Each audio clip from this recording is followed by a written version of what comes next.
श्री राधे, जय जय श्री राधे, जय जय राम कृष्ण हरि। चैनल के माध्यम से देखने वाले सभी श्रोताओं को, सभी दर्शकों को दिवाली की, धनतेरस की, भाई दूज की और गोवर्धन की बहुत बहुत हार्दिक शुभकामनाएं।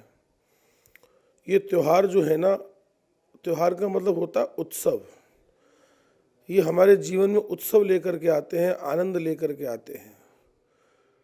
त्यौहार के माध्यम से जीवन में एक दूसरे को समझने का, एक दूसरे से मिलने का, एक दूसरे के दुख को बांटने का बहुत अच्छा मौका है ये।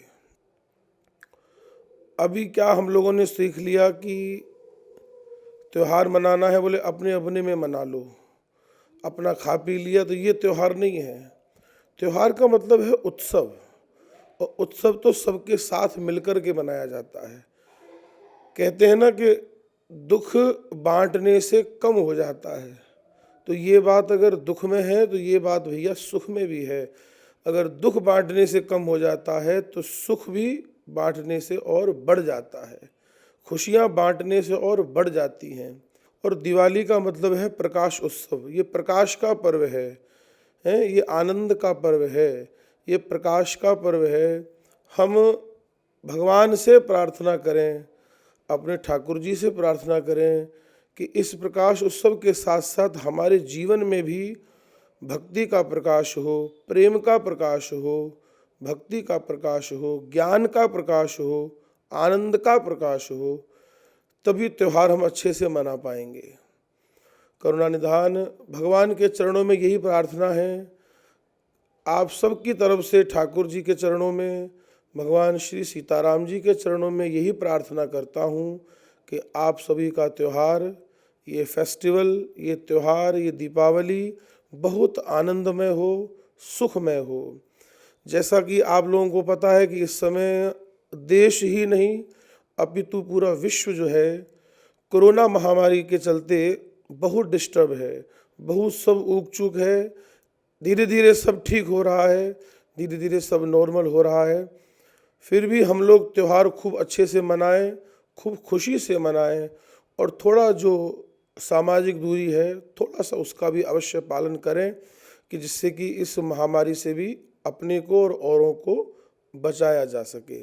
बाकी तो धीरे धीरे भगवत कृपा से, ठाकुर जी की कृपा से ये वायरस का प्रभाव कम हो रहा है, और धीरे थोड़े दिन बाद चाहा तो ये ख़त्म भी हो जाएगा।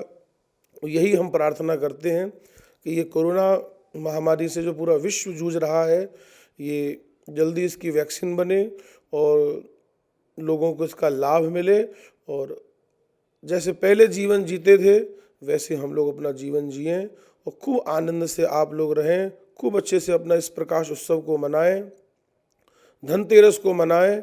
और उसके बाद हम लोग मनाते हैं गोवर्धन पूजा, उसको भी बड़े प्रेम से हम लोग। गोवर्धन का मतलब क्या है, एक छोटा सा संदेश जरूर दूंगा अपने श्रोताओं को, दर्शकों को। गोवर्धन, गोवर्धन माने गायों का वर्धन। गो माने गाय, वर्धन माने बढ़ाना। वास्तव में गोवर्धन पूजा तो ये है कि हम गायों की रक्षा करें, गायों की सेवा करें, क्योंकि गायों का संवर्धन करें। क्योंकि हमारे यहाँ शास्त्रों में लिखा है कि गाय के बिना गति नहीं है और वेद के बिना मति नहीं है।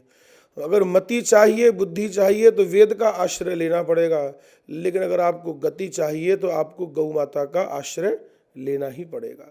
तो गाय के बिना गति नहीं है और वेद के बिना मति नहीं है, इसलिए गोवर्धन का तात्पर्य है हम लोग गायों का वर्धन करें, गायों का संवर्धन करें। और एक त्यौहार की तरफ आपकी और मैं आपको आकर्षित करना चाहूँगा।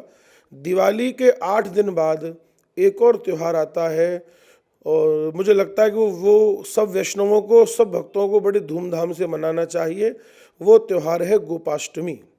दिवाली के 8 दिन बाद जो अष्टमी आती है, यानी कि दूज के 6 दिन बाद गोपाष्टमी का पर्व आता है। इस दिन विशेष तौर पर गायों की पूजा करनी चाहिए, गायों का श्रृंगार करना चाहिए, और ज़्यादा नहीं तो कम से कम गौ माता की 4 परिक्रमा अवश्य लगानी चाहिए, और गोपाष्टमी के पर्व को बड़ी धूमधाम से मनाना चाहिए, यथासंभव गायों की सेवा करनी चाहिए।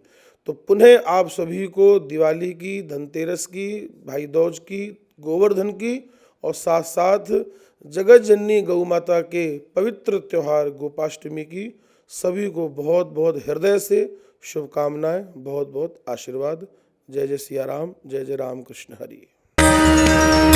संतवाणी दुख दाहिनी सुखदायिनी।